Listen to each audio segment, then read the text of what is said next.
Ate, ilipat nga natin ang pangit ang pinapanood mo. Ano ka ba, Hana? Nanonood pa ako. Doon mo na sa pinapanood ko, mamaya ka na lang manood. Nakita mong nanonood ako tapos ililipat mo? Ate, matatapos na yung inaambakan kong palabas. Maghintay ka naman na, basta kasi sinabi mo na susunod agad. Akin na yun, ate. Bitawan mo! Bitawan mo! Akin na yun, ate. Bitawan mo ka! Akin na kasi. Emma, Hana, ano naman ba yan? Nag-aaway na naman kayo? Eto kasing si Hana, tay. Nanonood ako tapos bigla niyang ililipat. Ang pangit-pangit naman kasi na pinapanood niya, tay. Tumigil nga kayo. Puro na lang kayo away. Hindi na kayo nagkasundo. Lahat na lang ng bagay, pinag-aawayan nyo. Emma, hayaan mo na lang si Hana ang manood. Bakit naman, tay? Ako yung unang nanood dito. Akin na nga yan.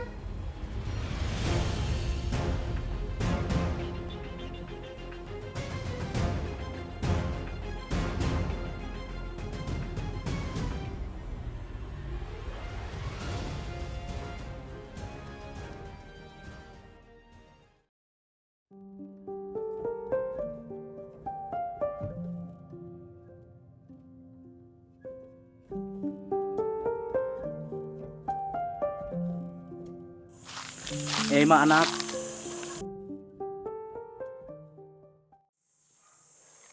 Tay, bakit palaging si Hana na lang yung pinagbibigyan nyo? Emma, ikaw ang panganay. Kaya dapat ikaw ang umintindi. Malaki na si Hana, tay. Huwag nyo na siyang ginagawang bata. Pagbigyan mo na lang yung kapatid mo kung ganun, Emma. Kaya siya namimihasa, tay kasi palagi nyo siyang kinakampihan. Kung ano yung gusto ko, gusto niya rin gawin at palagi niya akong inaagawan. Magkapatid kayo, Emma. Baka iniidolo ko lang niya. Baka gusto kanyang tularan. Paanong iniidolo, tay? Palagi nga kami nag-aaway. Parang hindi pa kapatid ang turing niya sa akin. Huwag ka nga magsalita ng ganyan, Emma. Parang hindi mo siya kapatid, ah. Ewan ko, tay. Para kasing wala yung luksong dugo na sinasabi nila pag nakikita ko siya. Ano ba yung pinagsasabi mo, anak? Magluto ka na nga lang doon at nang makakain na tayo. Sige po, tay.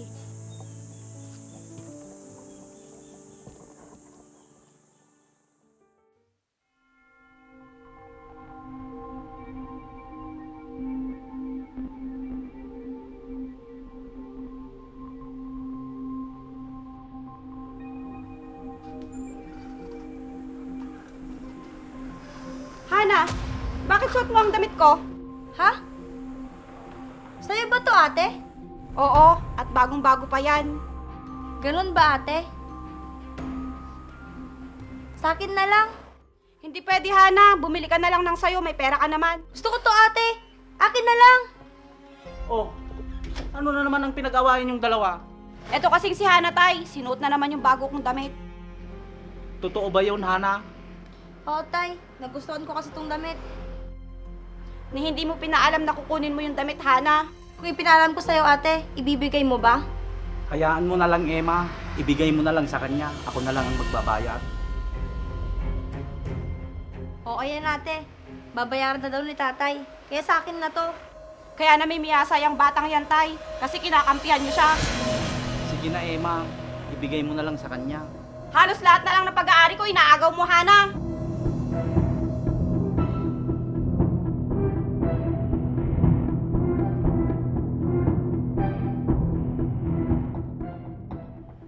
Ikaw naman, Hana, pag may gusto kang kunin sa ate mo, ipaalam mo naman sa kanya.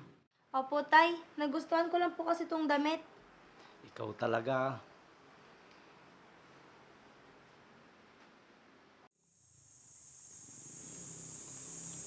Kanina ka pa ba dito, Emma? Hindi naman, Renz. Halos kadarating ko lang. Emma, pwede na ba kitang ihatid sa inyo? Pwede naman, Renz. Talaga, Emma? Sa wakas, makikilala ko na rin ang tatay at kapatid mo. Desidido ka na ba sa pangliligaw sa akin? Oo naman, Emma. Ikaw lang kasi, ayaw mo pa kasi akong sagutin. Saka na lang yan, Renz. Basta, masaya tayo sa pagiging magkaibigan natin. Ikaw ang bahala, Emma. Maghihintay ako na balang araw na mamahalin mo rin ako. Tara na nga, ang dami mo pang sinasabi, para kang makata. Handa akong maghintay, Emma, dahil mahal kita. Ay sus, nagdrama ka na naman. Tara na nga.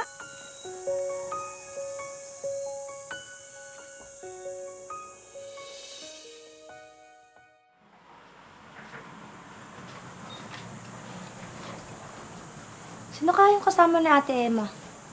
Ang gwapo naman niya.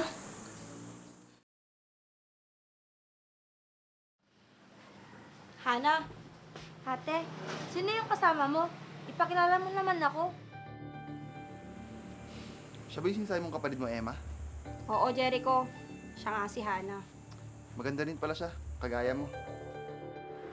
Talaga? Maganda ako. Ako nga pala si Jericho, nanliligaw ako sa ate mo. Ah, naliligo ka pa lang sa kanya? Oo, pero malapit na raw niya akong sagutin.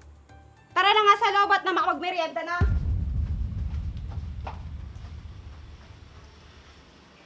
Ang gwapo talaga niya.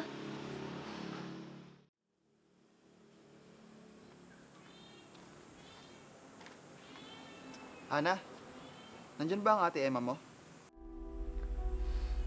Wala siya. May pinuntahan lang saglit. Ganun ba? Pwede bang hintayin ko na lang siya dito? Pwede naman. Mukhang may lakad kayo ah.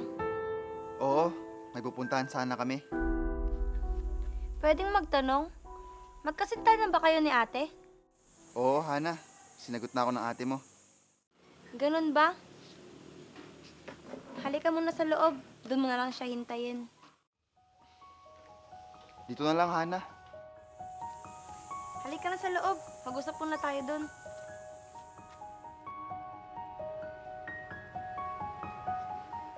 Ano bang nagustuhan mo kay Ate Emma, Jericho?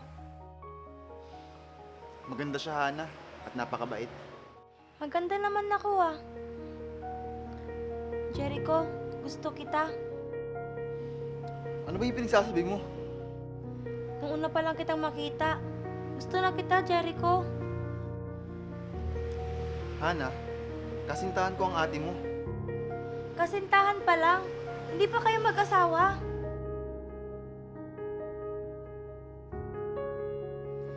Ako na lang mahalin mo, Jericho.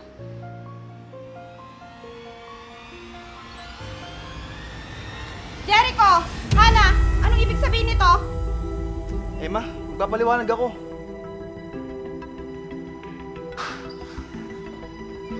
Emma, sandali lang!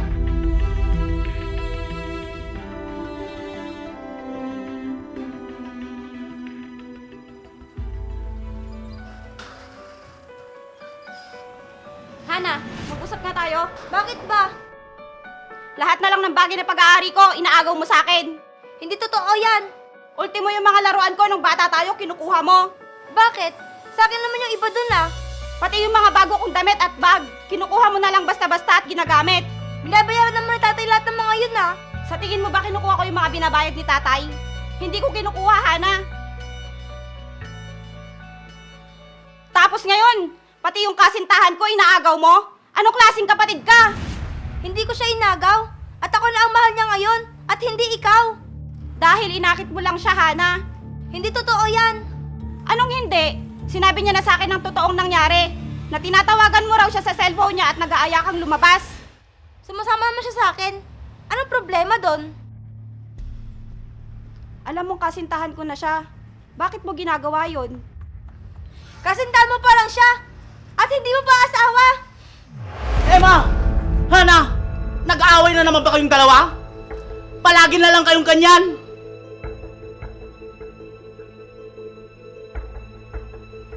Ano na naman bang pinag-aawayan nyo, Emma?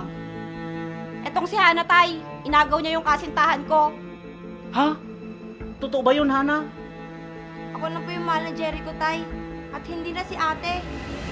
Dahil inakit mo siya. Ano ka ba naman, Hana? Kasintahan ng ate mo yon. Marami namang lalaki dyan. Ah, basta. Sa akin lang si Jericho. Wala ka nang magagawa doon, ate. O tignan mo, tay. Tama ba yung ginagawa niya? Ang mang-agaw ng kasintahan? Ano tay? Hindi nyo ba mapagalitan si Hana sa ginawa niya? Hayaan mo na lang si Hana, Emma. Hindi siguro kayo ni Jericho para sa isa't isa. Ganun na lang ba yun tay? Papanigan nyo na naman si Hana? Ikaw ang panganay, anak. Kaya ikaw na lang ang umintindi. Parang hindi nyo ako anak kung ituring tay ah. Kailan nyo kaya ako kakampihan? Emma!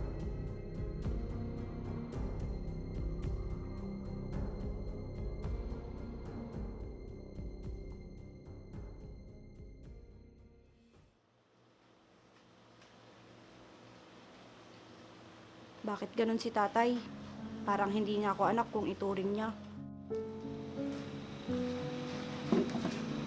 Emma, anak. May sasabihin sana ako sa'yo.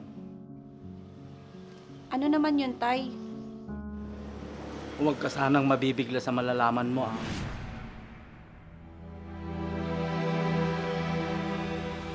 Hindi ka namin tunay na anak, Emma. Inampun ka lang namin ng nanay mo nung malit ka pa lang. Ha?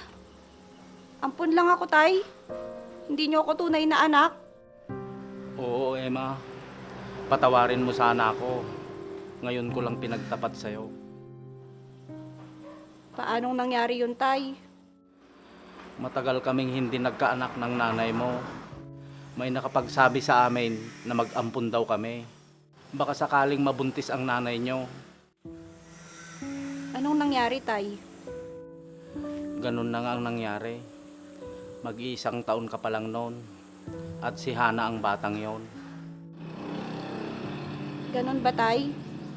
Kaya pala hindi ko maramdaman yung lukso ng dugo sa amin ni Hana. At palagi niyo siyang kinakampihan. Patawad, anak. Pero itunuring ka naming tunay na anak. Oo tay, naramdaman ko yon at nakita. At nagpapasalamat ako doon. Sana, Emma, huwag magbago ang pagtingin mo sa amin. Pamilya pa rin tayo. Oo naman tay. Saan ka pupunta, anak? Magpapahangin lang tay at nang makapag-isip-isip.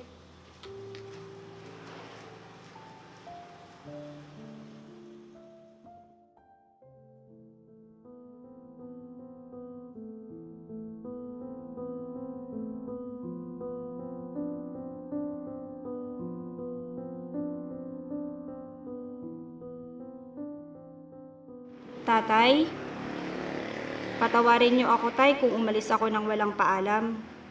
Gusto kong hanapin muna ang sarili ko. Naguguluhan ako nang sabihin yung ampon niyo lang ako.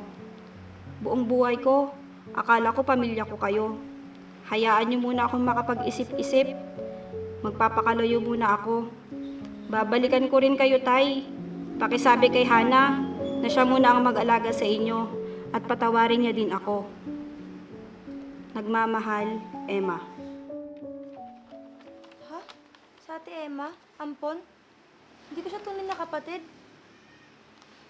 Tay! Tay! Tay! Bakit, Hana? Anong nangyari? Sa ate Emma umalis. May iniwang sulat.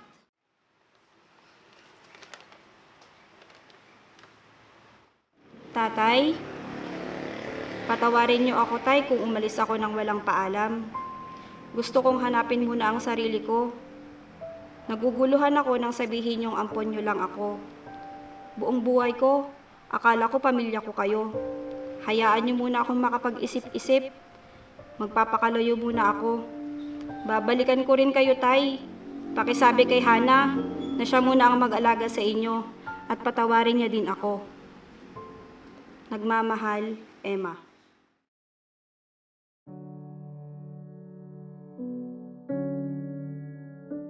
Ampon lang po pala si ate Emma, tay. Oo, Hana. Sana makapag-isip-isip ka na ng maayos, Emma. Malaki ka na. Alam mo na ang tama at mali.